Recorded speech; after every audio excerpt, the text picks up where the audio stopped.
Welcome to another episode of Founders Club. Today, we're going to be talking to Richard Wilson. He is the founder of the Family Office Club and one of the foremost experts on raising money from high net worth individuals. We're going to be talking about some of his best strategies for raising money and doing deals, and how you can work with high net worth individuals to fund any business, deal, or project that you could ever want to do. If you have any questions, put them in the box down below. As always, make sure you check out the links in the description. And if you like money and you like real estate, hit that subscribe button and we'll see you on the inside. Welcome to Founders Club, the show for real estate entrepreneurs. All right, Richard, welcome to Founders Club and thank you for coming on. Yeah, thanks for having me here. So I was actually really excited to talk to you today. I know you've got a ton of experience around raising money, especially with high net worth individuals and rich folks, which for us in the real estate community is obviously a big goal, to raise money to fund deals. So why don't we just start with a little bit around your background in raising large amounts of money? Sure. Yeah. So I started our investor club 18 years ago.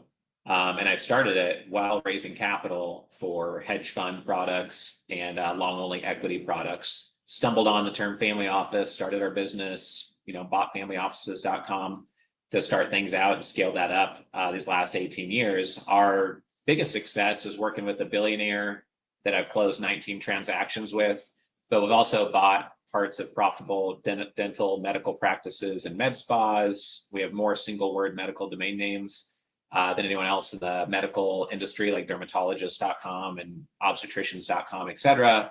And we've also had success buying digital assets such as billionaires.com and raising capital for real estate transactions. But more importantly than what I've done is just the community, right? When you have 1,500 investors have spoken on stage, and then some of them scaled something to $100 million in a few years and sold it. Like, it still blows my mind how they pulled that off after doing this for so long. So what I've done is pales in comparison to the people we try to put on stage. And I don't want to get bored at my own events. So we just try to find the best people possible. And then I selfishly am trying to learn from them, Love that. So from what I understand, everyone in your community is just focused on raising money for different types of deals.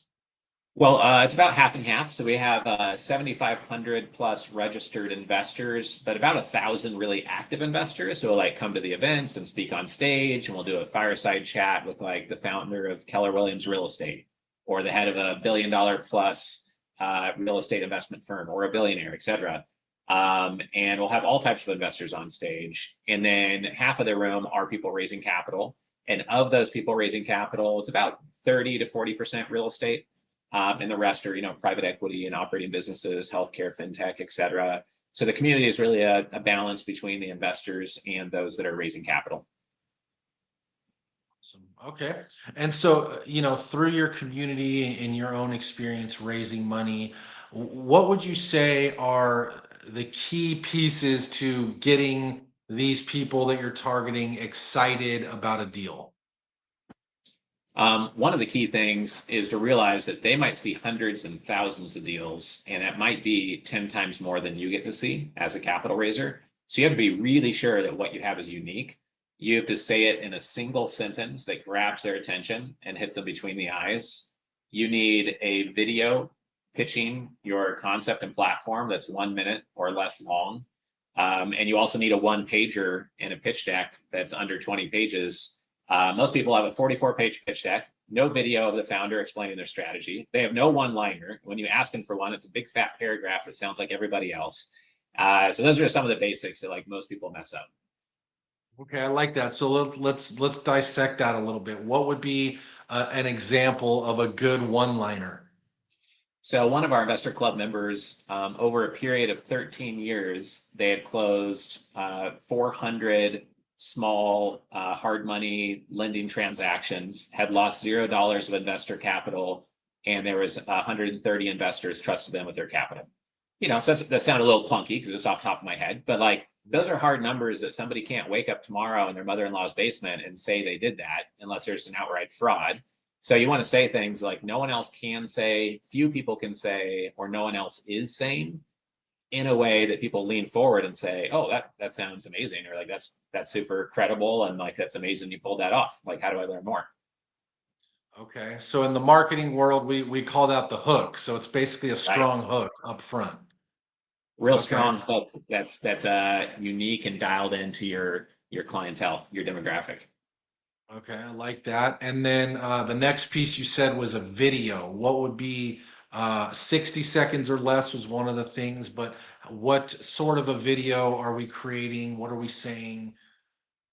In the video, usually it'd say your one liner that you've already crafted there, introduce yourself, actually smile and act like you're excited about what you're doing if you want to attract people. And then show the floor of your manufacturing plant, or show your technology device, or show a visual of your team and things actually functioning, and make sure they understand your value add and they visually see it and you make it tangible. And then you want to drop a couple of credibility proof points in there, and then some sort of call to action, whether it's to schedule a call, have a 5-minute meeting, go check out the website, whatever it may be. But you can't say too much, when it's 1 minute or less. It's literally 4 sentences, maybe, and so it goes by quick, but it's important to show visuals and not just be staring at a camera, like I am now, and this be your static background. Like Mr. Beast had his 30-page onboarding document leaked about 6 months ago. And to make great videos, he says that he never shows his face for more than 5 seconds without there being a joke and it cutting to something else. And like, it has to be dynamic to keep people's attention. So I think that's just important to remember some of those basics. Yeah, I like that. I'm gonna have to try to find that Mr. Beast document too. There's probably a lot of gold in there. Oh yeah, it's awesome. I would definitely read it. Nice. Okay, cool. And then the last thing you said was the pitch deck. And I think that's, a very important piece. And I think, after looking at many, many pitch decks over the years, I think a lot of people overthink these and they turn into like Bible-sized documents.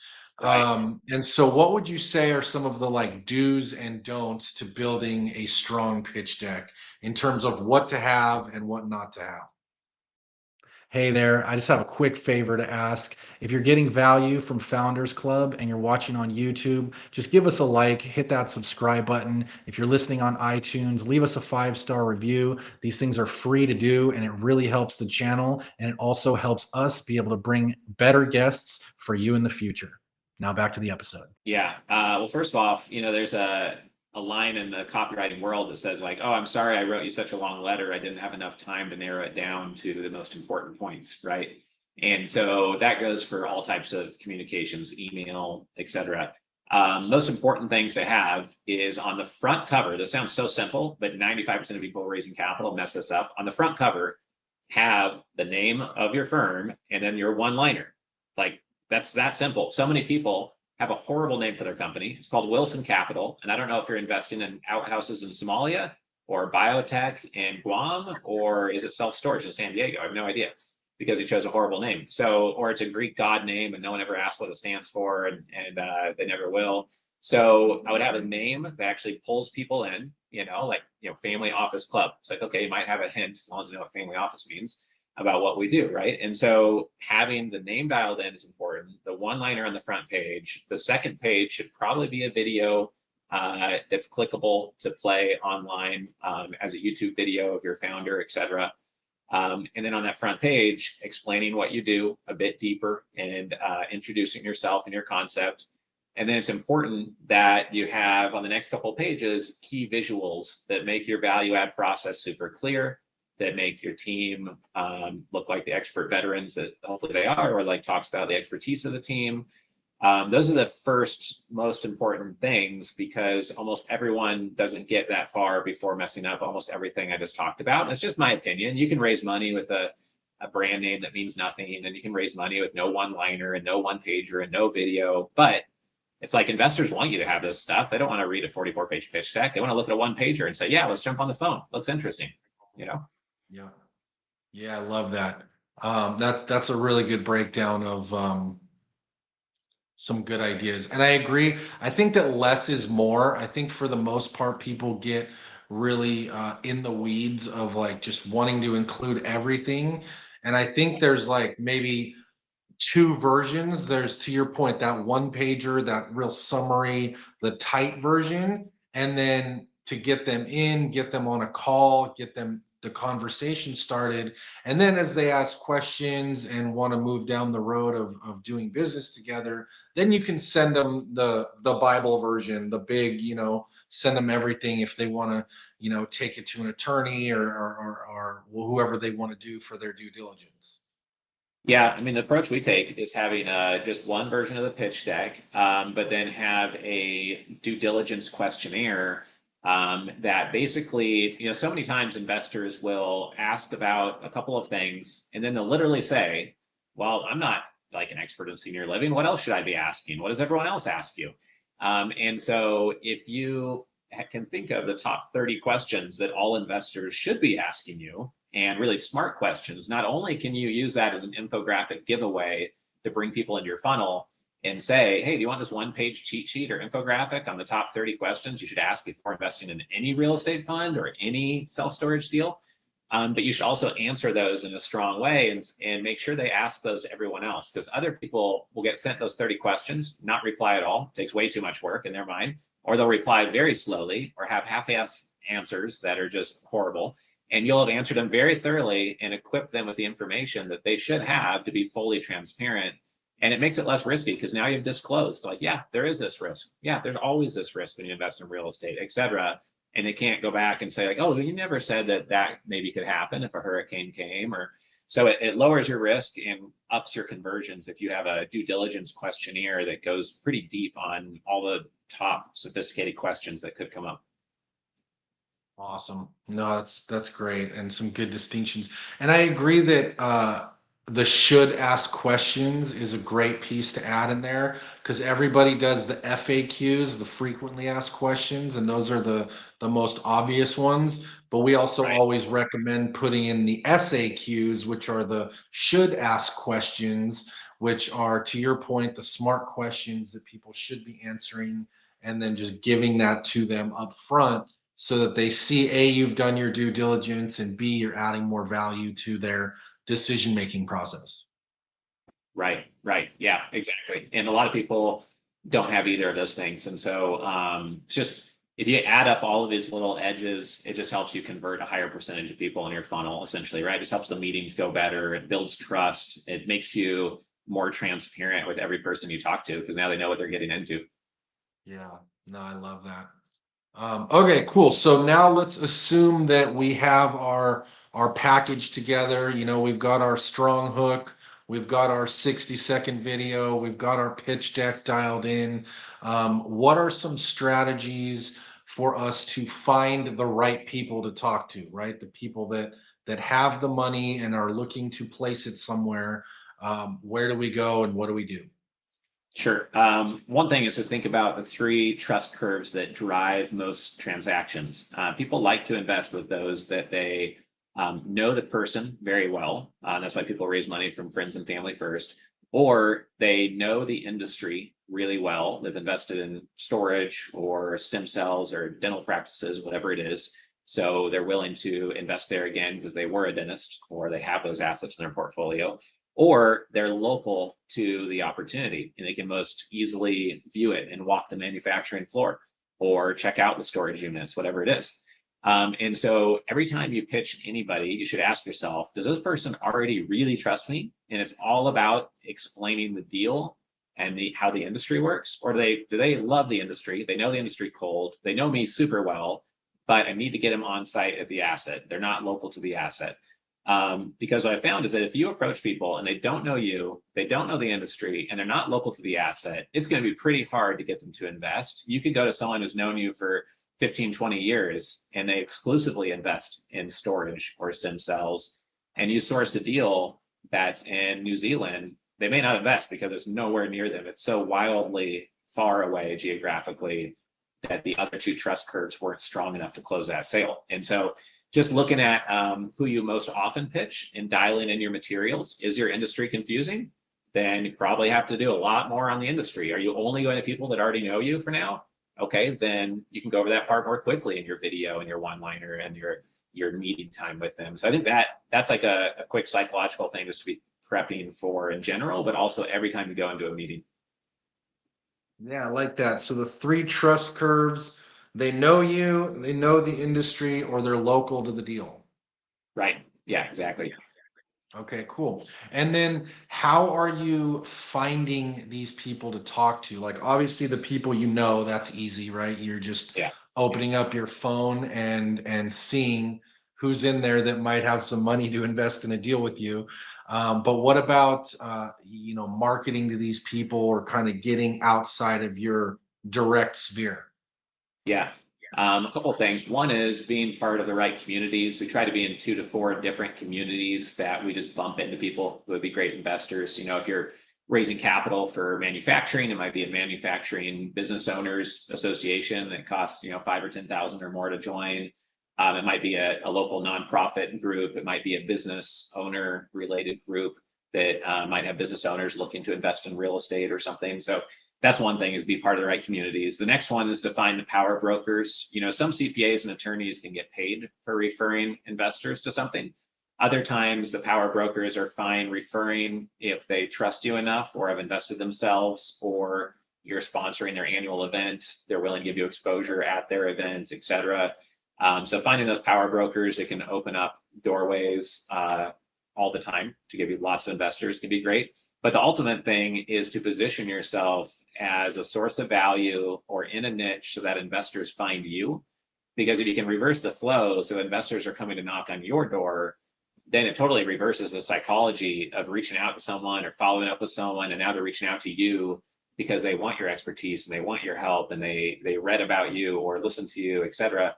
And that's always the best way to build an investor funnel, is to attract the investor versus chasing them. I love that idea. So let's talk about some examples of how to do that, like creating the magnet to where they're coming to you as opposed to you always having to chase. Yeah, for sure. Many different examples. One is we've done mini series on YouTube. Like, for example, we have $100 million Rainmaker series that's 17 episodes long, all free value and things you don't hear from anybody else on how to raise capital. And we just give that away. And if they watch one episode, by the time they watch 5 or 10 episodes, like if they're raising capital, they're leaning forward and saying like, "Oh, this is really great stuff." And then it could take the form of a mini series. It could be a book. We wrote one of the only books on centimillionaires, $100 million plus net worth families, and the 6 challenges they often face and solutions to those challenges. And we've had centimillionaires reach out to us because of that resource. It's a helpful thing that's written just for them. You can do it by hosting a valuable event and offering investors to come to a breakfast or a meetup group or a conference. We've done a lot of that. Or it could be creating a infographic, an AI tool, or finding some way where you're de-risking the relationship transaction. And if they have a type of migraine, you should be the Excedrin or the arthritis that's programmed to really hit them between the eyes. And Eben Pagan was one of my mentors 20 years ago. And he always taught me to figure out the free line, and then you move that free line forward.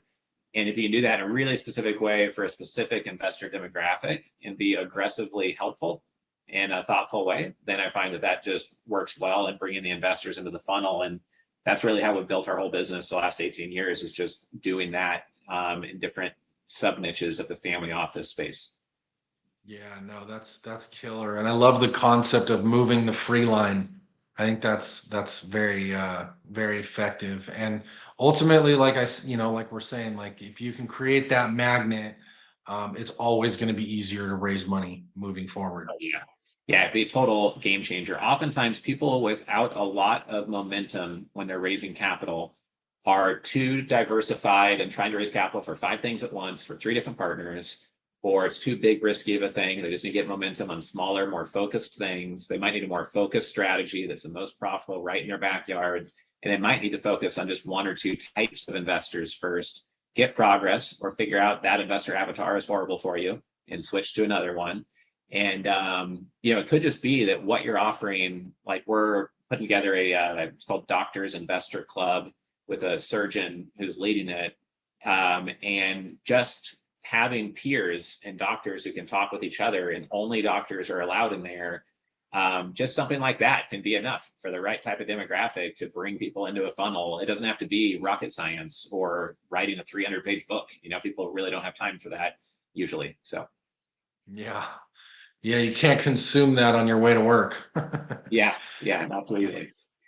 Okay, cool. So now let's go to kind of the next step. Let's assume that you've got your package together, you've found some people to reach out to. The next question is, how do you get these rich, high net worth individuals to take your call, to listen to what you have to say? Sure. One is it has to be the most valuable thing in their inbox that day, or you're just not going to hear back from them. I think people get hung up on the fact that they could meet someone at an event or get one of our like a family office database, and then they're like, oh well, I emailed 50 people, and like nobody replied. And it's like no one owes you a reply, right? Like I don't know what you wrote. I don't know your email signature, your branding, or one liner, any of that stuff. And so no one owes you a reply to anything. And so having it be so that you're adding value first, and then people get their brains twisted on that. And they're like, yeah, my self-storage deal is so valuable. If they put their money in, they're going to get tons of value. It's like, well, that's a sales pitch. That's not giving value first. Value first is here's an infographic on how to invest in the dental practices, what to do, what not to do, 5 questions you should always ask. That's value first. So you want to send them something that is in their best interest to reply because it's so valuable, so niche, and so dialed in and so unique to them and what they need and their migraine that you are the Excedrin on the shelf, and everything else just looks like nonsense at CVS that they don't need right now because that's not, right now they have a migraine, so they need that Excedrin. So that's really important to get them to reply at all, but always being concise, respecting their time, playing the medium to long-term goal, not taking no answer as a hard no, but not following up 5 times in a day. With Mark Cuban, I had to email him 13 times to get him to do my interview for billionaires.com. And he didn't reply the first 12 times, but on the 13th time, he answered my questions and we got it done, So I think that you have to be politely persistent to get it done. Yeah, pleasantly persistent is definitely key. Yeah. What about like gatekeepers and things like that? Do you have any issues with that or tips on how to get around gatekeepers? Yeah, for sure. We have to be careful because a lot of time can be wasted with someone that you think is a decision maker, and it might just be the gatekeeper. But at the same time, in the family office industry, I've heard some people get frustrated and say, like, yeah, I met with the son and he said he was the decision maker. And then after 5 meetings, I found out the dad had to approve it, and they act like greatly insulted. But the reality is, it could unlock a $5 million or $10 million check, or maybe it starts at $1 million. They refer a few other people, and it turns into 15 million. Like, so some of it's just the name of the game of planting seeds, adding value first, and being so exceptional that you move past it. But you're 16 times more likely to close a deal, is what Robert Cialdini has shown, if you meet in person. And so you can move past the gatekeeper by just saying, like, hey, can I have 5 minutes to stop by? I'm in Denver on Tuesday. I just want to drop off my book, shake your hand, put a name with a face. And I don't have more than like 10, 15 minutes tops. But if I just pop in for 5 minutes, drop off my book, I'd love to put a face with a name, and or come to our event for free, or XYZ, like just try to get face to face if you can. I like that. How much more likely are you to get it done if you're face to face? 16 times as likely. And Wow. that study cited by Robert Cialdini in his book on influence and persuasion, that's based on scientific research of a normal purchase, like somebody purchasing a vacuum or a TV or just like a normal item, right? But imagine you're going to choose your spouse or buy a house or invest $250,000. You think you want to meet in person, maybe a little bit more than buying a watch? Of course you do, right? And so it has to be way more than 16 times as important to meet in person. If you're trying to get someone to invest $1 million or $10 million, it has to be at least 20 times or 30 times more. So I think that's really important to keep in mind. Yeah, no, that's really, I mean, that's a wild statistic. That Yeah, makes meeting in person almost a no-brainer. for sure. It is like super wild statistic. And the other thing it doesn't consider is that stat came from about 12 years ago Imagine now where you and I talking could be all generated by AI, and everything I show you in a due diligence room could be faked, and every type of anything visual on your phone or computer could be 100% fake. So you have to meet in person with people to even know they exist on planet Earth these days, and that's just because of AI. That wasn't 2 years ago the case. So it's even more important to meet in person nowadays than it used to be. No, that's great. And then what about any like terms or any things that your people are doing to kind of help close the deal faster? Yeah, listening to the investor, as simple as it sounds, and trying to structure the deal like they typically like to structure it can avoid a lot of headaches. A lot of people go into investor meetings, they're like, hey, we've got this fund, and they act like a robot. Like, we've got this fund, want to be an LP in our fund? Oh, no? Oh, you don't invest in funds? Oh, you want to wait till the next fund comes out? Oh, okay. But instead, you should go in there, listen to them, get excited about the opportunity. And if they want to invest directly, maybe custom something directly. If they want a co-GP or JV or take the whole deal for sweetheart terms, great. Maybe they just made your life simple and you have two investors on your cap table, right? So making sure that you're open-minded, listening, customizing terms. If you have to offer a fund because you've listened to the drumbeat of the hardcore fund, tribe that's out there, it's super hard, at least also offer direct investment, right? Like, if you had to choose one, I would do direct investment, but offer both if you're going to go the fund route. And then the last thing is that we've got this AI tool that has 1,000 deal structures in it, and you say what you're solving for, what you prefer, what the counterparty wants, what could blow up the deal, and then it identifies 10 custom deal structures designed based on everything you told it. And you say, well, like number 2 and 6, design me 10 more that look like 2 and 6. And then it does 10 more. And then you say, well, number 4 is pretty interesting, but add these 2 components.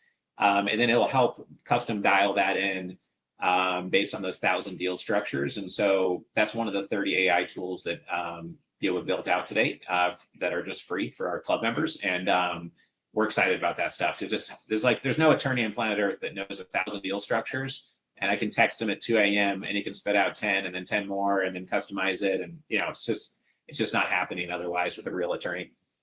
Yeah. Yeah, no, that's really cool. And I know you guys are big on leveraging AI to kind of help with this money raising process. So let's talk about that a little bit. Like how are you guys leveraging these tools and what are some of the things that these AI tools are able to do for us? Hey, real quick, we are growing our nationwide real estate team and we are looking for agents and brokers who want to be a part of it. When you join our inner circle, you'll have access to private trainings, 100% commission real estate plans, stock awards, and the ability to refer agents to build a downline for passive income.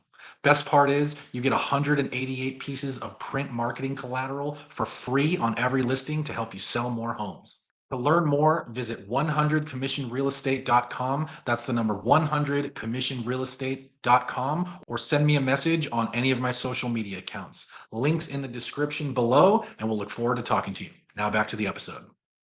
Yeah, sure. I'll mention like 3 of them here, and then I'd like to give one for free to your audience just so they can see it and get value from it. But like one of them that we're happy to give to you guys is called Coffee with $100 million capital raisers. We had 100 people speak on stage who had raised 100 million each, and they spoke for 10 minutes each.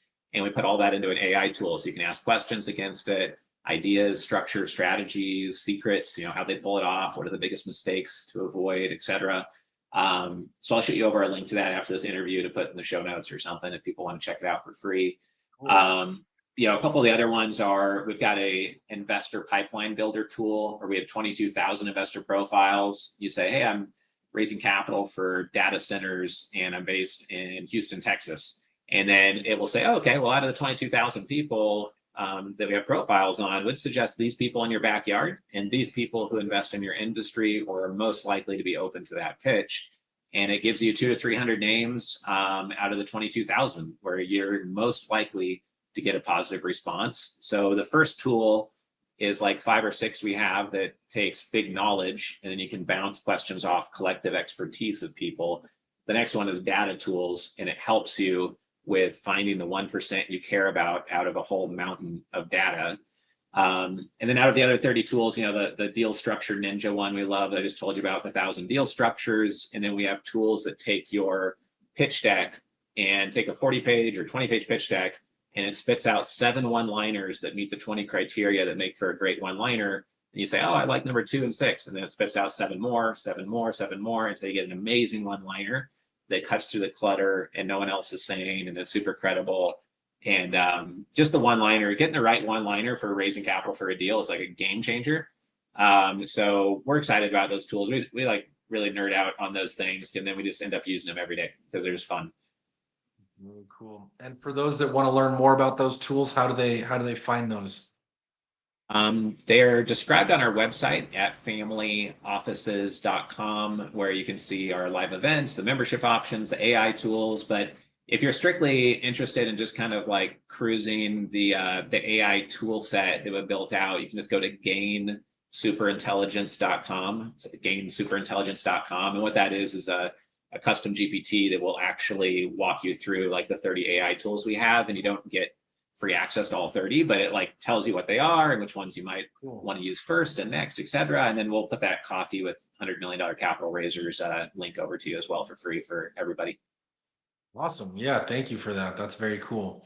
Okay, so back to the raising money. I'm curious what your thoughts are on making opportunities feel exclusive, and then how you do that. Any best practices around that?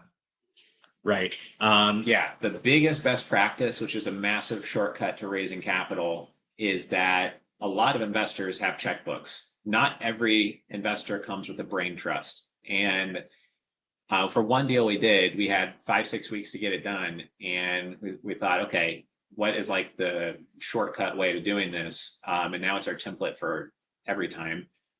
We say, okay, who's killing it in this industry? And we knew someone who owned 5 assets that were very profitable in this niche medical space. So we went to them first and we said, here's something that we're only offering to you. We came to you first because of these obvious reasons. You have deep expertise. Your knowledge, other people would pay $1,000 an hour for, and we don't want to pay anything for it. We want to give you amazing deal terms, only exclusively designed for you. If you take half the deal, we'll make the offer too good for you to refuse, and no one else is going to offer you terms that great. And then what we did is we got half the deal done, a weekly coaching call with the CEO, and he's super motivated to help the CEO grow her medical practice. And then the second investor that came in was someone who spent 19 years building one medical practice in the same niche, sold it, had learned a ton, and we got them on board as the second investor, and then the rest of the money came in very quickly. So getting that first key anchor, blue chip, credible, brain trust, niche investor is so key, because sometimes they'll take the whole deal and then the whole capital raise is done because you offered them terms so amazing. As long as they take 25%, 20% of the deal or more, it's a massive vote of confidence. And in the capital raising world, they say, if you ask for capital, you might just get advice. If you ask for advice, you might get capital. And so going to people who could like really, let's say you're raising capital for a deal in senior living and you know someone who's participated in many, and you just say, hey, do you mind taking a look at this? Make sure we're on the right track. They may lean forward and say, oh, it's an amazing opportunity. Is there an opportunity to partner here? And then it makes your due diligence sharper, but it might raise all the capital you need at the same time. Yeah. And you can also leverage that person if it doesn't. Oh, so and so is doing this with us, and Yeah. they've done XYZ and they've got the experience and da da da da da. Yeah, total game changer. You can do stuff like that. Like a big theme of everything I'm telling you is don't do what everyone else is doing, which is say the same boring average things, not have a one-liner, too long a pitch deck, raise capital the harder way, not going to someone strategic first. You want to avoid the herd in pretty much every way in all of life, pretty much, but especially with capital raising. No, I think that's great advice. And then on that note, keeping investors engaged over a long period of time and coming back for more. What sort of tips do you have around that? I think reporting the good and the bad. If cash flow is not doing so well at one of our real estate assets, or we look at some of our assets, we do a lot of seller financing notes, and we might pay off debt in 5-7 years or even less sometimes. And what that means is there's large monthly debt payments being made, but then it's tax free much faster. We don't have to deal with a 180-page bank debt agreement. So we love doing that. But the reality is then our cash on cash experience the first 3 to 5 years might be relatively poor because we're paying down all the seller financing debt. So just pointing out like, hey, we're not happy with the occupancy. And just as a reminder, 7 figures of this fund is my own personal money. So, I know you might not be super happy with this quarter's distribution, and neither am I. So here's what we're doing to fix it.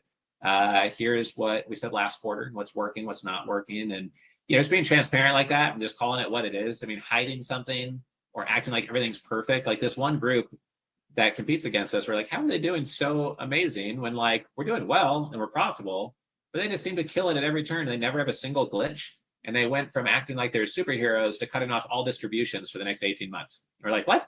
Like how does that happen, right? That happens for not being transparent, honest, unless there was like a death in the executive team or a hurricane blew out half their assets. I don't know.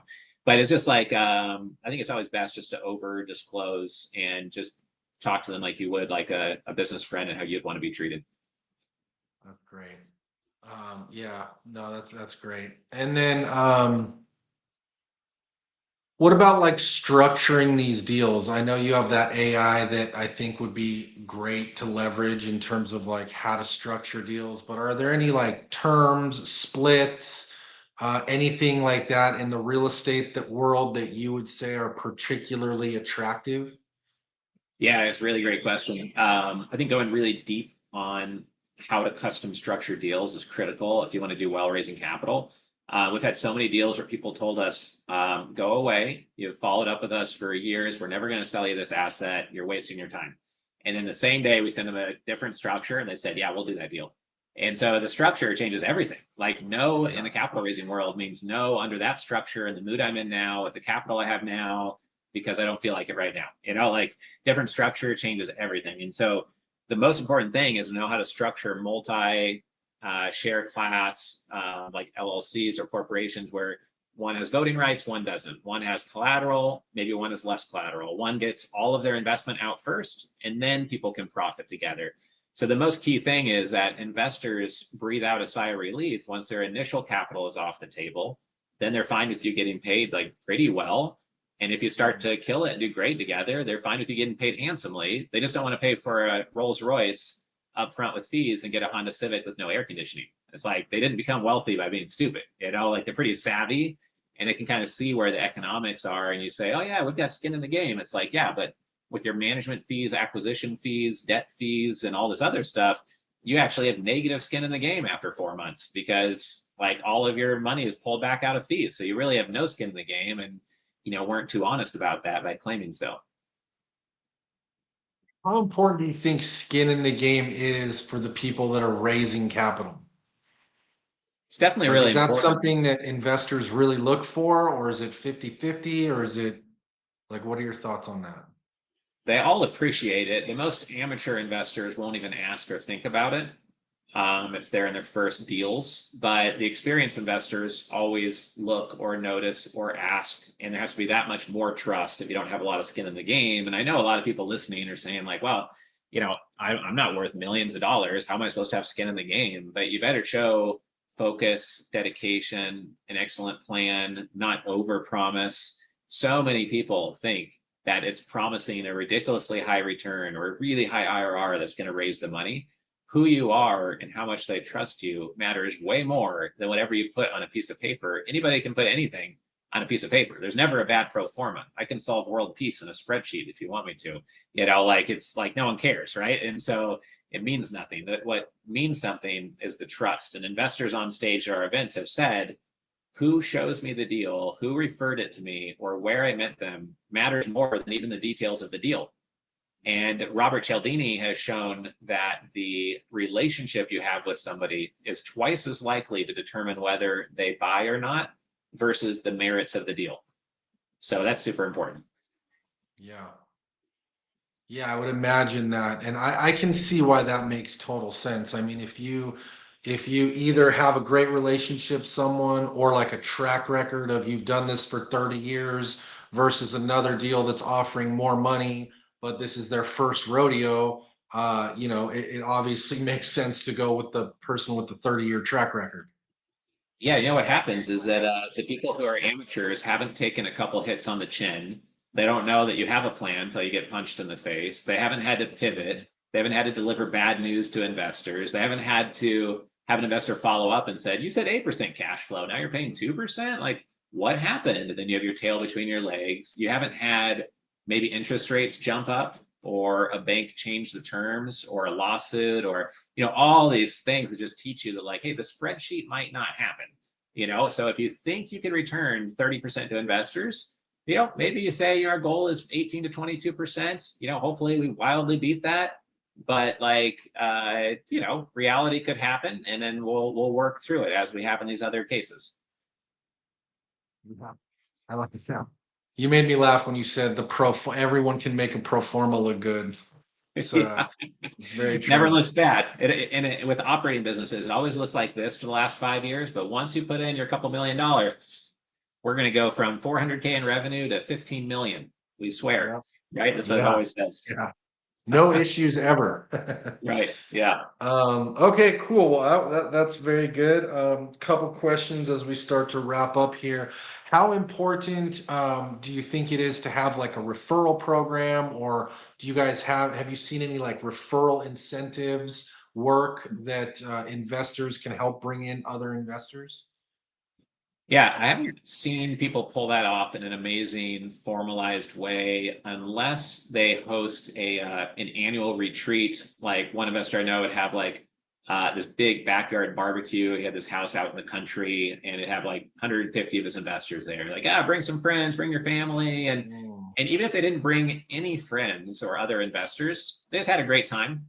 And another $1 billion asset manager, he went out in the middle of nowhere, Oregon, and bought like an old like gold mining town. And I don't know if it was $1 million or $2 or $3 million, but he did that on a grand level and had horses and ATVs and stuff. But for us normal human beings that aren't managing $1 billion, it could be getting 5 or 10 investors together for like a breakfast, and then they meet each other and appreciate it when you're in their town, or like just doing something that's just adding value that's unexpected. And then people are more likely to talk about you, remember you. So whatever level you're at, I think trying to do that. Yeah, no, I like that a lot. And I think that events are always huge. Like, and to your point, now you're getting together with these people face to face, which increases the likelihood that they'll do deals with you.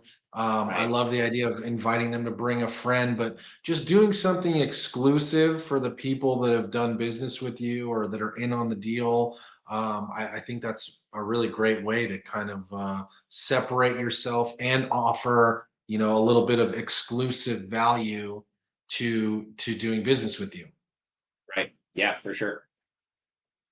Cool. Well, one question I like to always end with is, in 60 seconds or less, what is the key to being a great capital raiser?